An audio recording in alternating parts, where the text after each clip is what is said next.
Hello, my friends. Hope you are well. About 2 a.m., plenty of rain here in sunny Florida. Um, just have a comment about trolls. Sometimes I let the trolls get my goat instead of letting my goat get the trolls. This is Alfred Hitchcock coming to you live from the other side.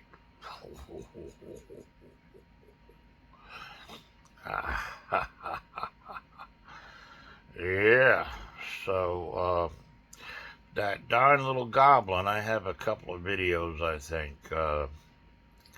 He actually showed his manifestation of a shadowy kind of light figure, a mixture of the sun with a weird little voice. I do have that on video. We'll go back probably within the last couple of weeks. Find it interesting. But yeah, these things, goblins, whatever, do exist. In fact, he was tapping like that. Yeah. And it used to scare the living crap out of me, but it doesn't. I just laugh. I don't know if the little guy wanted to borrow a cup of sugar, coffee, or whatever, but you just never know what you might find in the neck of the woods of Cracker Swamp. I am pretty close to Cracker Swamp. If you'll go back and if you'll Google that, I actually lived in Cracker Swamp the past few years. The latest, probably 2017. Yeah. Finally, Cracker Swamp got the best of me, and I got dehydrated, almost died out there. But it's got an interesting history. Very interesting history. But there's phenomenon out there, like kind of a glowing green, gaseous looking stuff out there. There's creatures. I actually saw this large looking owl looking creature, probably stood about 4 foot tall, big eyes, and one evening. Then I saw a cat like creature, pretty darn good size. The time we were off grid and we were running a generator, and it was a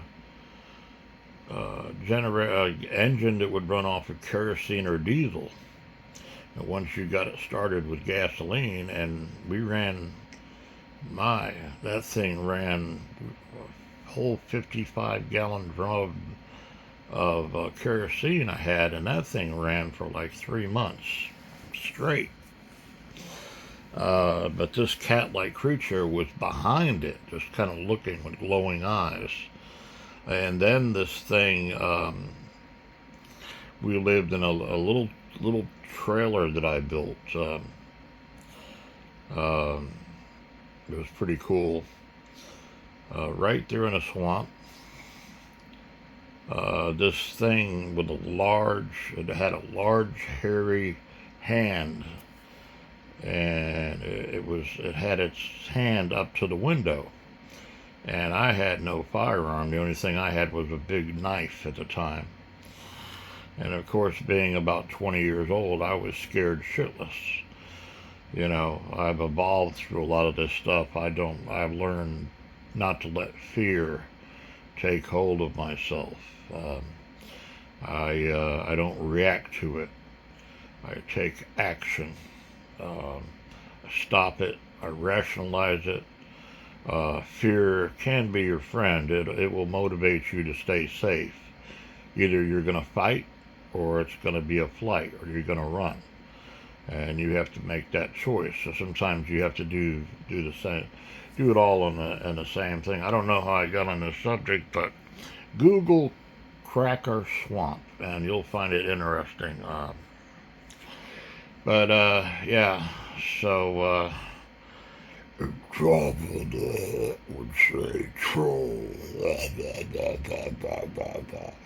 keep calling me Jabba, I'll have you for breakfast. Keep loving yourself, my friend, you're worth it.